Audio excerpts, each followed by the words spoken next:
Olá, bem-vindos a mais um episódio da Station Comics e hoje vamos analisar Kingdom Come, o clássico da DC Comics escrito por Mark Waid e desenhado por Alex Ross no ano de 1996. Foi lançado como uma minissérie em 4 partes desse mesmo ano, entre os meses de maio e agosto. Esta história faz parte do selo Elseworlds, criado em 1989, onde os autores poderiam criar histórias sem amarras cronológicas e fora do universo regular da DC Comics. Deste modo, os autores teriam uma maior liberdade criativa na concepção das suas histórias. Um facto interessante é que, após ter feito Marvels com Kurt Busiek no ano de 1994, Alex Ross decidiu que queria fazer uma obra da mesma escala dedicada aos personagens da DC Comics. No entanto, o artista baseou-se num trabalho perdido de Alan Moore chamado Twilight of the Superheroes, que a DC Comics não aprovou e que acabou por nunca ser lançado devido aos problemas que Moore teve com a editora. Nesse suposto trabalho, seria desenvolvida uma história num futuro distópico, no qual o personagem Constantine, 20 anos mais velho, viajaria no tempo de modo a impedir o Ragnarok. Esse fim do mundo seria causado pelo confronto entre Super-Homem e Capitão Marvel, conhecido atualmente como Shazam, que eram os dois líderes das casas do Aço e do Trovão, respectivamente, e que governavam o mundo. De modo a contar esta história, os editores da DC Comics chamaram Mark Waid, vasto conhecedor da cronologia da editora, e os dois acabaram por contar a história que viria a ser conhecida como Kingdom Come. Em Kingdom Come acompanhamos o mundo 10 anos após o fim da Liga da Justiça, iniciada pelo abandono do Super-Homem.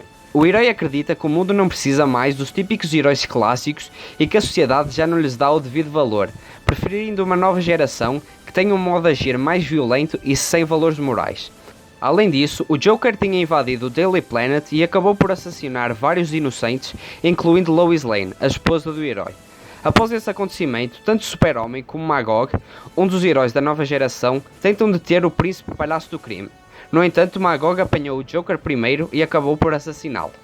Após o seu julgamento, Magog é absolvido por vontade da população, decisão que deixou o Super-Homem constrangido devido à defesa de um assassino por parte da população. Consequentemente, os outros heróis da Liga acabaram também por se exilar. O Lanterna Verde, Alan Scott, criou uma fortaleza na órbita da Terra, na qual vigia dia e noite o planeta. O Flash fundiu-se com a força da aceleração e está em constantemente movimento, o que leva a que seja retratado como um burrão. Apesar do seu visual ser o de Jay Garrick e do seu nome nunca ser referido na história, Mark Waid afirmou posteriormente que se trata de Wally West. O Gavião dedicou-se a deter ameaças ecológicas, e o Batman conseguiu finalmente livrar Gotham do crime através do recurso de Bat-Robôs que controla a partir da sua caverna e que evitam qualquer tentativa de crime. Rapidamente essa nova geração de heróis alastrou-se e apareciam todos os dias e por toda a parte novos heróis. Isso levou a que o número de vilões diminuísse drasticamente e que o crime fosse erradicado do planeta. Com o tempo, estes novos heróis começaram a ficar aborrecidos e acabaram por se envolver em batalhas entre eles, pondo em causa a vida dos civis. Passados vários anos, um grupo liderado por Magog e vários heróis dessa nova geração perseguem o personagem Parasita no Kansas. No confronto, o Parasita acaba por rasgar o Capitão Átomo, que acaba por explodir e destrói todo o Kansas, matando milhares de inocentes. Este acontecimento faz com que o Super-Homem se alie à Mulher Maravilha, que tinha sido expulsa da Ilha Paraíso por ter falhado na sua missão de trazer paz ao mundo dos homens, e tentem mostrar aos novos heróis o verdadeiro significado de ser um herói. Apesar disso, muitos heróis como o Batman não aceitam as condições impostas por Super-Homem e decidem agir de um modo diferente contra essa nova geração. Isto leva a que haja uma dinâmica muito interessante entre as duas maiores lendas da DC, que resulta em discussões muito bem escritas pelo argumentista Mark Waid. A trama também envolve vilões clássicos como Lex Luthor, que tem um plano que envolve a manipulação do Capitão Marvel e que culminará no duelo épico entre Super-Homem e Capitão Marvel. Outro aspecto interessante do argumento é a forma como a história é contada.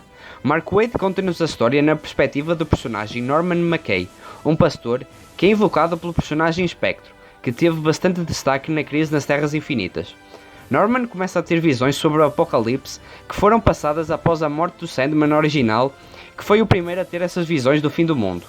Assim, McKay é transportado pelo espectro ao longo de toda a história e acompanha a jornada tanto dos heróis como dos vilões até ao derradeiro momento e no qual percebemos a importância do pastor na história. A introdução de uma personagem ligada à religião e à fé vai ao encontro das citações retiradas da Bíblia e que são colocadas no início de cada capítulo da história e demonstram o teor bíblico colocado na história. Foi um aspecto interessante, uma vez que os próprios personagens da DC Comics equiparam-se a Deus, Deus entre nós. Mas para além do excelente argumento, é a arte pintada e realista de Alex Ross que tem o destaque desta obra. É sem dúvida um dos melhores artistas gráficos de sempre e que faz com que cada página se equipare a uma tela de uma pintura. A arte de Alex Ross também ajuda a destacar o envelhecimento dos heróis clássicos, como podemos ver nos cabelos brancos de alguns heróis, como Super-Homem, o Aquaman e a Lanterna Verde, e até no exoesqueleto que Bruce Wayne usa. Por fim, é de realçar que esta dupla criativa é bastante fã dos super-heróis clássicos da Era de Ouro e da Era de Prata, e que estavam descontentes com o rumo que os cómics nos anos 90 estavam a ter. Assim, podemos ver que a nova geração de heróis de Kingdom Come são reflexo dos personagens que estavam a ter bastante sucesso na altura, principalmente com o aparecimento da Image Comics. Estes personagens eram desenhados de forma bastante exagerada e os argumentos das suas histórias eram postos de lado, o que levou a que a qualidade dos cómics, no geral, nos anos 90 decaísse muito. Esta era uma forma da dupla fazer uma crítica a essa realidade e tentar mostrar a importância de valores como a justiça, liberdade e moralidade eram fundamentais tanto nas histórias em banda desenhada como nos seus personagens. Além disso, a história teve bastante sucesso e é tida até hoje como um dos maiores clássicos da DC Comics. No nosso país teve um lançamento pela Vitamina BD entre 2003 e 2004. A semelhança do lançamento internacional foi dividida em 4 partes, mas com acabamento em capa dura e um tamanho maior do que o dos cómics normais. Esta foi uma excelente decisão por parte da extinta editora, que faz com que os leitores tenham uma maior apreciação da arte fenomenal de Alex Ross e da obra em si. É de realçar que a edição compila também o epílogo extra, no qual vemos uma conversa entre a Trindade, Batman, Super-Homem e Mulher Maravilha após os eventos da história. No entanto, não estão incluídas as cenas extras na qual o Super-Homem fala com Orion, novo líder de Apokolips. Neste segmento, seria interessante alevoar, que detém os direitos da DC Comics em Portugal, lançar esta obra sob o selo DC Black Label e lançar finalmente todo o material de Kingdom Come. Apesar de estar esgotada, estamos a fazer um passatempo no nosso Instagram, na qual oferecemos a parte 4 da história. O link está na descrição do vídeo. Se já leram este clássico, digam nos comentários o que acham da história.